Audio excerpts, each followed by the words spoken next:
গাধাকে সৃষ্টি করার পর তাকে বলা হলো সকাল থেকে সন্ধ্যা পর্যন্ত তাকে ক্লান্তিহীন পরিশ্রম করতে হবে।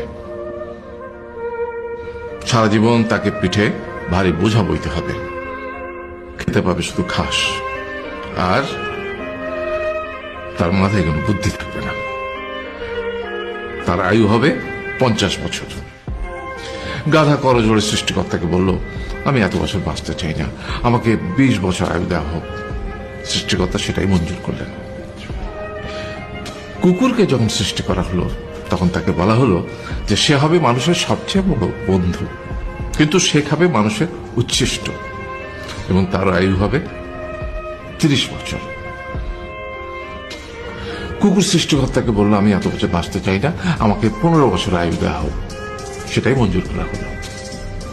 এরপর বানরকে বলা হলো, তুমি শুধু গাছের এ ডাল থেকে ও ডালে ঝুল খাবে এবং নানান রকম ফন্দি ফিকির করে মানুষকে আনন্দ দেবে, তোমার আয়ু হবে 20 বছর। বানর বলল, আমি 20 বছর বাঁচতে চাই না, আমাকে 10 বছর দেওয়া হোক। সেটাই মঞ্জুর করা হলো। এবার এলো পুরুষ মানুষের পালা।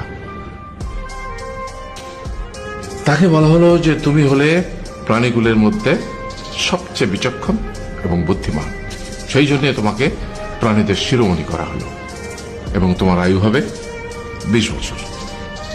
তখন পুরুষ মানুষ বলল, করজোড়ে বলল সৃষ্টিকর্তাকে যে 20 বছর আয়ু অত্যন্ত কম, হে প্রভু, আমাকে ওই গাধার সে যে 30 বছর আয়ু চায়নি সেটা আমাকে দেয়া হোক। ওই যে কুকুর 15 বছর ফিরিয়ে দিয়েছিল সেটাও আমাকে দেয়া হোক। আর যে বানর 10 বছর নেয়নি সেটাও আমাকে দেয়া হোক। 20 বছর অত্যন্ত কম, আমি দীর্ঘদিন বাঁচতে চাই। সৃষ্টিকর্তা সেটাও মঞ্জুর করলেন। তারপর কি হলো?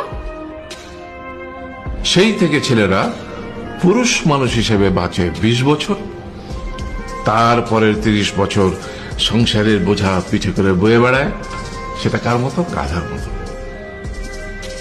তারপরের 15 বছর সে তার ছেলে মেয়েরা যা দেয় সেই রকম ঠিক কুকুরের মতো উচ্ছিষ্ট খেয়ে বাঁচে। আর তারপরে বৃদ্ধ বয়সে ঠিক বানরের মতো, যেমন গাছের এডাল থেকে ওডাল ঝুল খায় বানর, তেমনি এই ছেলের বাড়ি থেকে ওই ছেলের বাড়ি আর নানান রকম